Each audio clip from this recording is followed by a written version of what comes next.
สบายดี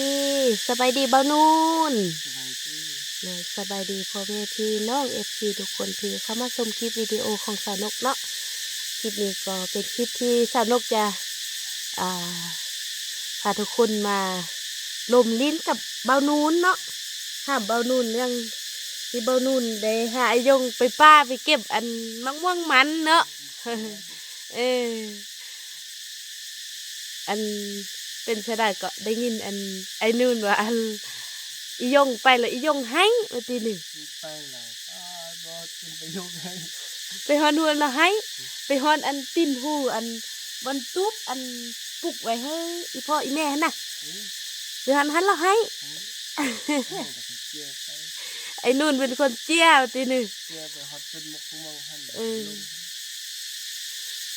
ไปไอ้นู่นกลับมาเป็นไข้เลยอยู่ทีเน่จะบุกินหากันเจี้ยกันหากันงมเอากันไปไอ้ยงกับไข้ยังไงเศร้าเราบ้านแข็งแห้งมันเนี่ยบ้านแข็งแห้งไปมันก็แห้งเมื่อยเนาะเป็นนี้ไปเก็บบอกว่าเยอะเกินจะมาคำว่าเก็บมาเป็นไข้แล้วได้มะม่วงจากแกนก็จากน้อยก็ทำด้วยได้เกี่ยกันไปแล้วได้มะม่วงแต่สับด้วยบุญเขาเก็บออกก้อนแล้วเขาอันเขาห้อบุญไทยอยู่ฮั่นว่าตินี่แฮ่เขาอันเขาอีห้อบุญไทยอยู่ฮั่นเนาะเขาอยู่ฮั่นเขาก็เก็บเอาเก็บเขากองเขาอันเขาเก็บได้แล้วเขาเก่าออกมาขายนี่บ่ออกมามีแต่กินอยู่ฮั่นเลยทำอะไรไล่กันเลยตีไปย่ามันก็เน่าเนี่ยตีไว้หลายมือนะบ่เน่าคิดว่าไว้หลายมือแล้วมันเน่าหรอได้แกนแซ่บๆเราเอามาไว้ให้แม่นกเด้อแม่นกกี่เอาอันนั่นไปจัดไว้คือปีไก่นะจัดไว้คือปีไก่เขาเอาจัดไว้เวลาอันมีแขกมาเขามาเฮลิ้นน้ำเฮาเขามาเฮลิ้นน้ำเฮาเขาอันคืออยู่บ่อนไก่บ่อนอันบ่อนซื้ออื่นบ่มีมะม่วงน่ะมีอยู่แต่เคสเฮานี้เคสบ่อนอันเนี่ยก็อันจะเป็นผู้ต้งนี่นะมันมีอยู่แต่เคสนี้แล้วนี่เขายักใดเขายักกินยักลองซีนเบิ้งแล้วเขาก็เอาอันเบียร์มันนี่ไปปุ๊กเอาเบียร์มันไปปุ๊กไว้คือเฮากับปุ๊กออมไว้แล้วก็บ้านเฮามาเฮาก็ได้กินอยู่นี่นี่บ่ได้ไปเลาะอยู่ป่าไก่นะไก่แดดร้อนกับแดดวันขึ้นโอแดดกับโอ้แดดร้อนนกอันเอาเฮ็ดเวียกนำนี้ก็ยังเป็นวินเป็นเมามันความร้อนทุกคนสนุกแต่ว่าเป็นอันแปลว่ามันแพ้อากาศแพ้ไงออกตุ่มออกอย่างเมิดเนี่ยเป็นตุ่มเป็นอย่างมักเป็นวินเป็นเมา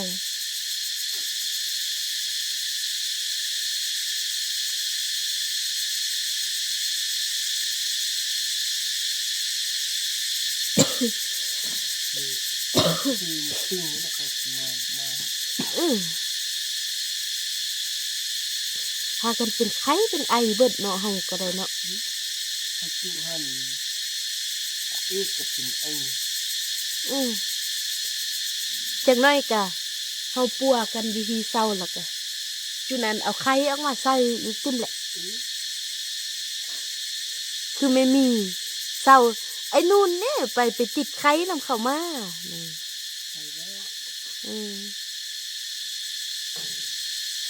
เขาเป็นไข้เนาะเขาว่าเป็นพยาธิเนาะอันนี้แหละพยาธิไข้เป็นพยาธิไข้เป็นพยาธิไข้หวัดเฮาไอเคลอะสิมันก็ฮู้ซะกันน้ำลายเนี่ยเฮ้ยกันมันก็ติดกันเลยเป็นเฮ็ดไข้นำกันคือไอ้นกอันเป็นวัดเป็นไอเป็นอย่างไรมาไล่มือแล้วมามือนี้เจ็บหัวไล่กว่ามือนี้เจ็บหัวไล่มือนี้นะ ขามือก็บ่เป็นคิดไปเอาหมกม่วงแกบ่ยงกลับมาบ่กินข้าวมา เออ ไข่ เดี๋ยวนี้ก็หากันอันนั้นเนาะมาฮีกาขึ้นมากินข้าวอยู่บันเทิงที่เบิดทุกคนเนาะไอ้ยงก็ลงไปวังกี้นี่แหละกินข้าวอิ่มแล้วลงไปมื้อนี้หากันอันกินอบหนูแด้กินแกงปีกินอันป้องปลาเนาะ ทองตา แล้วก็ส่วนผู้เฒ่า2 คนนั่นก็ได้แบ่งลงไปให้กินอยู่ลุ่มสาวติ๊กก็ขึ้นมากินอยู่ซุมื้อได้เนาะแต่ว่ามื้อนี้เพิ่นเอาอันแบ่งเอาของกินไปกินอยู่ลุ่มเอาสาวติ๊กน่ะ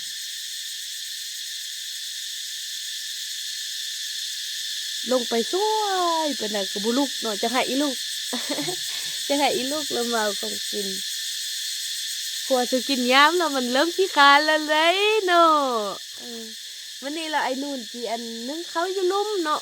ไอ้นู่นจีนึ่งเขาอยู่ลุ่มแล้วก็จีเอาเขาขึ้นมากินเนาะ เอาเข้ามากินอยู่เทิงที่ แม่นแหละไอ้อันเฮาแบ่งกันเอาแบ่งกันแต่บ่อันครัวกินอยู่หุ้นเฮาก็อันเอาอัน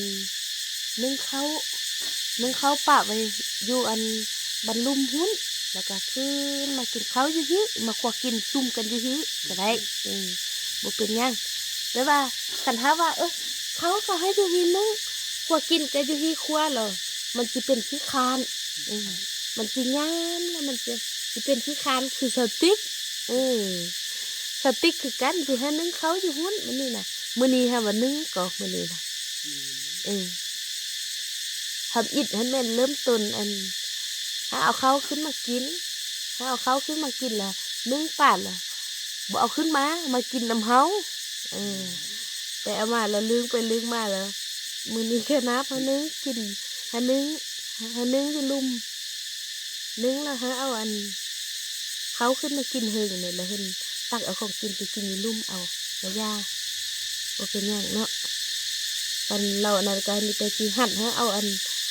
กันสิไปกินอยู่ลุ่มเนาะสิหั่นหาเอาห้วยมาเอาห้วยอยู่หุ่นมาซักเอาของกินที่แล้วก็ลงไปหั่นน่ะมีหยังก็กินน้ำกันปันกันกินหั่นน่ะมีซีนเฮาก็กินซีนน้ำกันมีปลาเฮากินปลาน้ำกันมีผักกินผักน้ำกันจากน้อยเราหาเบิ่งสาวติ๊กอันนั้นเราสิชวนสาวติ๊กไปเลาะเก็บผักไปเลาะเก็บผักได้มาอันแกงมาเลี้ยงเขาได้ก็เอาไปเก็บเอาผักขมผักหยังเนาะมาแกงซะปะแห้งแกงซะหยังกิน เกินปะลุกก็ได้ คือมีบางท่านขออนุญาตFC ทุกคนเนาะผู้ที่ว่าสนับสนุนผู้ที่ว่านั้นเฮาก็มีเนาะแต่ว่ายังมีบางท่านเนาะที่ว่ายังคิดอันเอียก็แบบอคติหั่นนะมันยังอันคิดแบบลบๆอยู่หั่นน่ะยังคอมเมนต์คลิปของสนุกว่าส่องพ่อเมียอันจุเจ้ากินแต่เศษผักเศษหญ้าอยู่อันอยู่ในกองบัดอยู่นอกกองเนาะอันกินแต่ของดีๆคือไอ้นู่นเห็นนั่นแหละเนาะคืออันคือเอ้ยนกไอ้น้ำมาอยู่นี่น่ะเฮาก็กินแต่แจ่วแต่หยังอันเห็นเอ้ยนกกับไอ้น้ำกินน่ะเนาะแต่กินแต่ส่องพ่อเมียก็กินแต่แจ่วแต่หยังก็กินเนาะกันได้ซีนมาแล้วก็มาคั่วแล้วก็เอากันขึ้นมากินเนาะ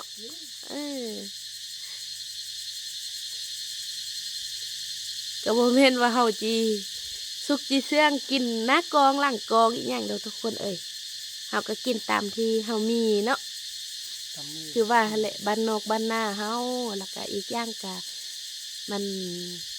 2 คน 5แต่ว่าหลายคนกินเนาะคันเฮาสิกินแบบหรูหราแบบฟุ่มเฟือยไปทุกคาบมันก็เป็นไปบ่ได้หั่นน่ะเฮาก็มีเก็บผักเก็บเนื้อตามธรรมชาติมากินแน่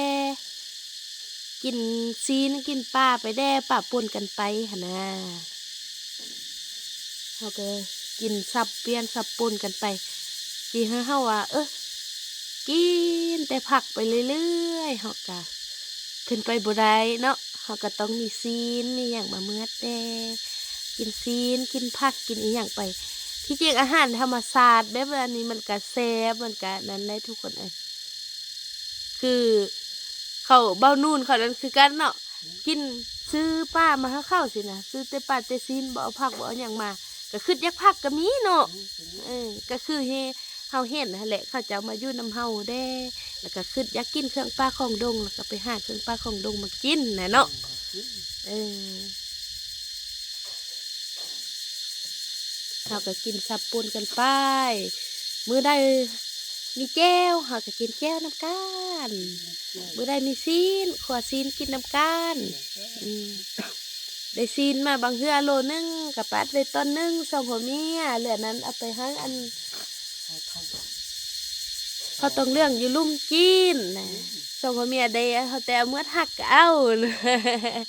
เออ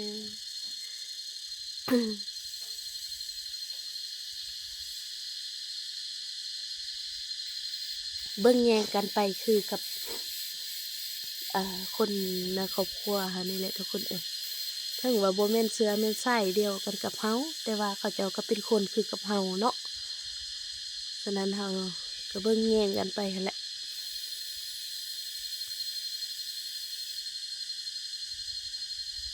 คือเขาเบ้านู่นคือจุนี้คือการ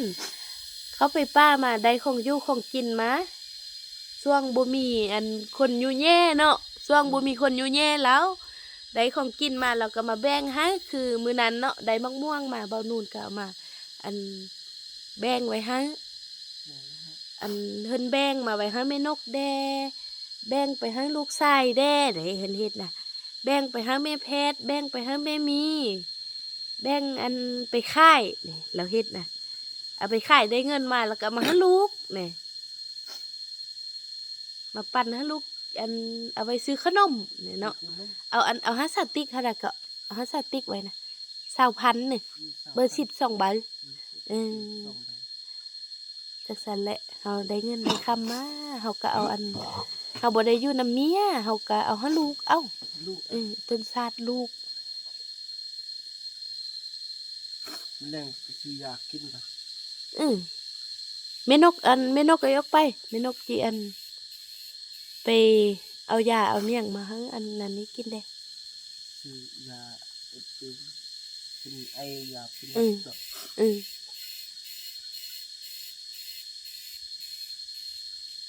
ออกไปแล้วก็เขามาคือเก้ามันห่างอันนั้นนี่นะเอารถลัดไปนี่แน่บุได้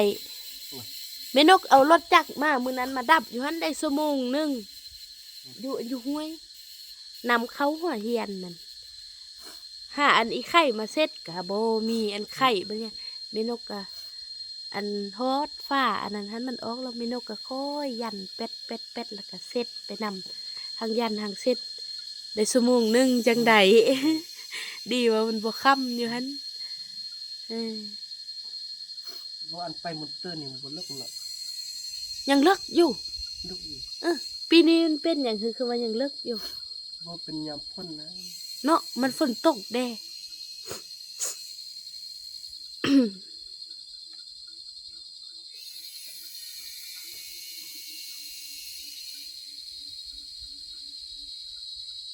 มื้อนี้เฮ็ดตั้งโอ้แม่นก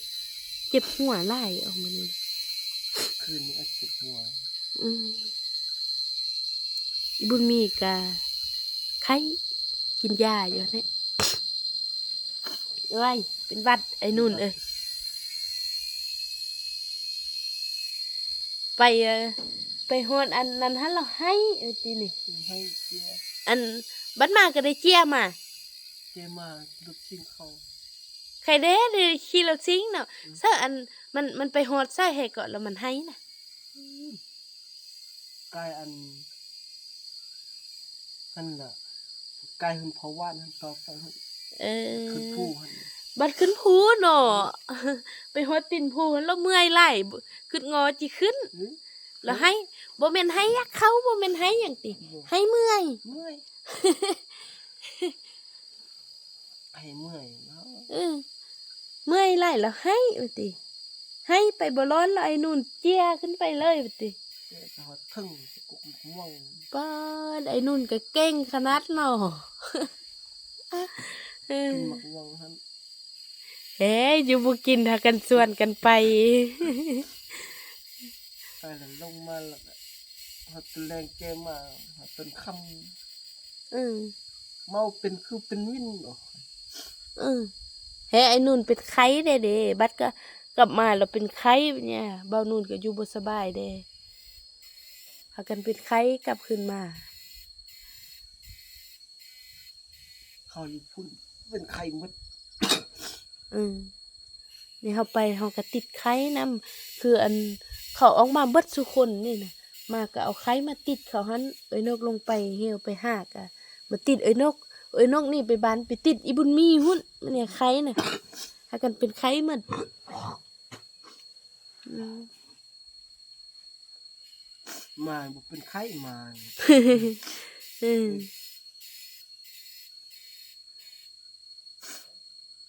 มืดเลยเนาะฝนตกเนาะ ฝนคืออีตกเนี่ยเบิ่งฝนตกเขาก็ปลุกตุ๊บปลุกหยังอยู่นี่จุนั่นน่ะ ตุ๊บ เออบ่ปลุกก็เบิ่งฝนตกมาวะเนาะอืม